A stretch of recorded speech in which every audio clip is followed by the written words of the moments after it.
don't know if y'all heard, but apparently You, Me, and Tuscany is being set up as the scapegoat for all future black rom-coms to get a bigger budget and greenlit. And at this point, I am tired. I am through, and I just don't care. Let's talk about it.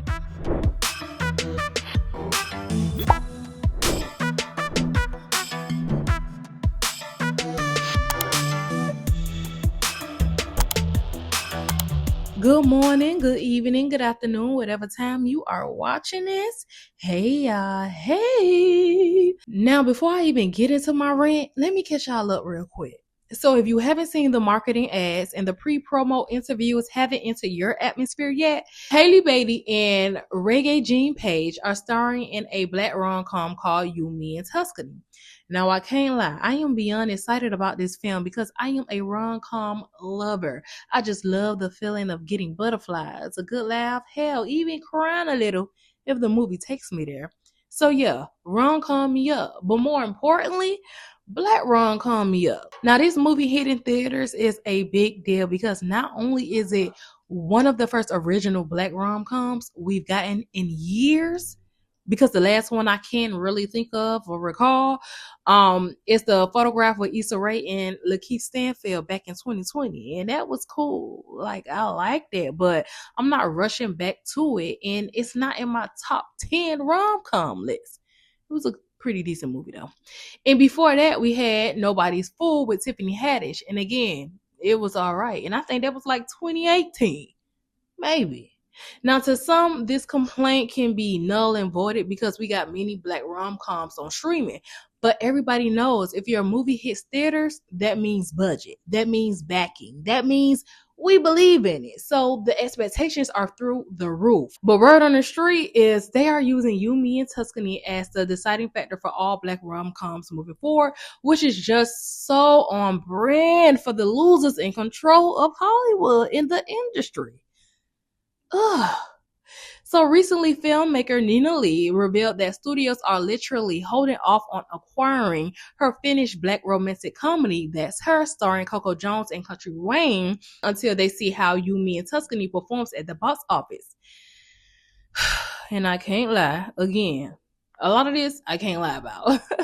But I am so upset about that because I love me some Coco and Country Wayne, and I just feel like it's going to be funny and lovey-dovey, corny, cheesy, basically everything I like in my rom-coms. So I am a little irritated about the situation, but let me read y'all exactly what she said. So first thing first, somebody tweeted and was like, the studios are going to watch us during the opening weekend of You, Me, and Tuscany. They want to see if an original screenplay does well. They want to see if a black rom-com does well. I know we can show up and support this movie. This is the movie that we have been waiting for. So Nina tweeted and she was like, please go see this film. Then she continued on. She was like, one, I met with a studio about my already shot rom-com and they won't buy it until they see You, Me, and Tuscany does. See how it does. Two, met with an exec about a romance script I have. They won't buy it until they see how You, Me, and Tuscany does. Go see this film, and that's exclamation mark. So, you know, that got everyone in an uproar, rightfully so. So let me read y'all some things that some people on Twitter said, specifically, well, X, whatever y'all want to call it, child. So somebody said the writers and directors of You, Me, and Tuscany are white. The studio executives are white, pressuring and essentially guilting black audience to watch a film in a increasingly volatile economy is unfair and manipulative for us and black filmmakers. This keeps happening. It really does. It's like, it's so draining. At this point, like I keep telling y'all, this is aggravating. Somebody else said there has been a lot of talk about the success of You, Me, and Tuscany, and the idea that one movie could mean for black cinema, I think they were trying to say what, particularly rom-coms, is just so wild to me, especially when most white movie stars have no hits that aren't superhero related and or big IPs. And then another person said, Black people have always turned out to support Black films more than anyone else, and still it's never enough.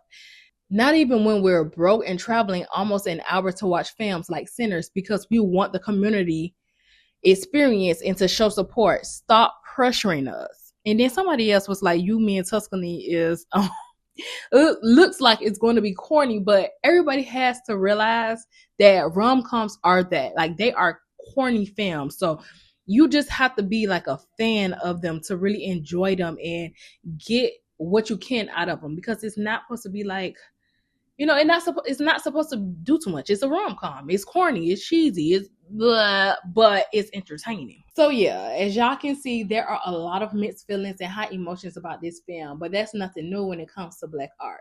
White rom-coms get greenlit like it's nothing, and half of them be flopping bad. Love Again, What Happens Later, Bros, all dropped basically back to back and didn't do numbers like that. But for us, we gotta wait, 6 to 10 years, sacrifice blood, pour out all our money, and have a viral hashtag pushing the movie into the ecosystem just to get, promotion not even promotion for one movie, but just to get one movie out there for us. And then when we finally get it, now it's, oh, this better perform or y'all not getting nothing else. Like, be serious. And I'm tired of us as a community having to get online and basically campaign for a movie just because it's Black and being treated like a test. That is so freaking draining. A movie should flop because it's bad, not because it's Black, but America. But this is the same song, different remix. And at this point, it's clear they don't really want to invest in us like that. And honestly, the sooner we accept that, the sooner we move accordingly. But I don't think we would never accept that because we just want the acceptance. But really, we just want our content out there. Like, stop trying to put pressure on us. God dang. And half the time, the stuff they do green light for us in the theaters be mad. Sorry to say, and Black people are picky, rightfully so, because we just have high expectations because everything we do is great. Now, if something is trash, but we can relate to the story, we will let it pass simply because relatability. But everything we do is top tier. That's why I love being Black. But this is also why y'all can never make me hate Tyler Perry. And I'm always stand on that. I don't care. Y'all can never make me hate this man. Call the wigs bad, call the scripts messy, call the acting questionable. But that man gonna create every time because he knows his audience and he knows we're gonna find him wherever he go. And it's nothing it's nothing an executive can tell him about his art. And to be honest, at some point, y'all gotta stop dragging that man. Like, please stop dragging him, because that's how we end up in these situations.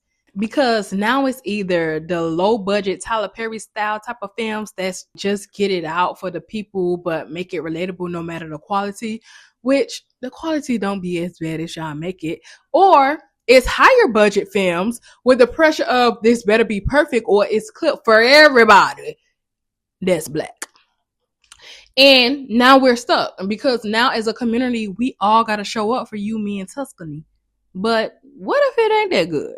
What if we don't connect to it?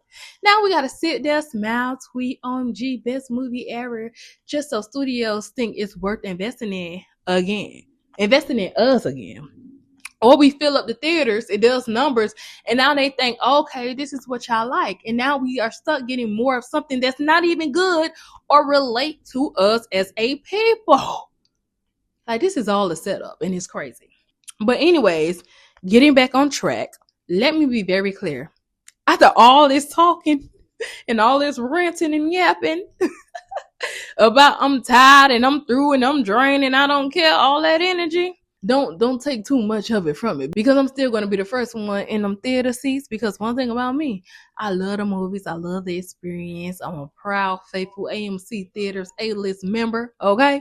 So yes, I'm going to be there watching You, Me, and Tuscany, popcorn in hand, drink secured, that I probably snuck all in, ready to judge, laugh, cry, and probably come right back here and talk about it again. So yeah, and that's a lot. But anyways, y'all already know what to do. Like this video and show your girl some love. Comment your thoughts below and let's discuss this video and You, Me, and Tuscany. And last but certainly not least, subscribe and join the Queen, baby.